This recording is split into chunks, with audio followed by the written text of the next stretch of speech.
We are Francis and Charlotte Northbrook, and we employed Millway to rescue the project at Whiteway House, where we'd had a problem with the builder who was out of his depth in terms of the size and complexity of the house. And we were recommended by our architects to take on Millway to complete and restore the project. We found Millway very easy to work with. Communication was excellent. We visited the sites and discussed issues with the foreman, and that all went very well. And the billing systems were very straightforward. And all in all, Millway were a very good company to deal with. Both of us are very experienced in doing renovations and building projects.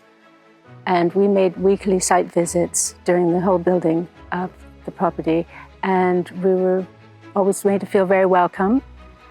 And any small changes that we decided on making were no problem whatsoever, all accommodated very easily. One of the major problems we had was that the original design didn't follow building regulations. I believe that the actual house wasn't even following the blueprint exactly. The walls weren't straight and things. So Millway had a very difficult situation to come into, but they managed to pull it all together and come up with a really excellent result. And they came in under budget and on time. One of the things we were very impressed with was finishing off the project during lockdown. We had supply chain issues, which they were brilliant at solving. And basically the whole project carried on running, and we only had a small extension of a few months on the finish date. And one instance, we ran out of plaster, and they drove up to Yorkshire to get some plaster, which we were really impressed with.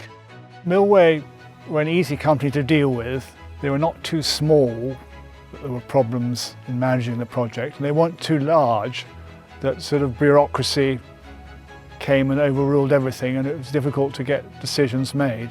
I would also highly recommend them and certainly use them again for any large project that I had in mind.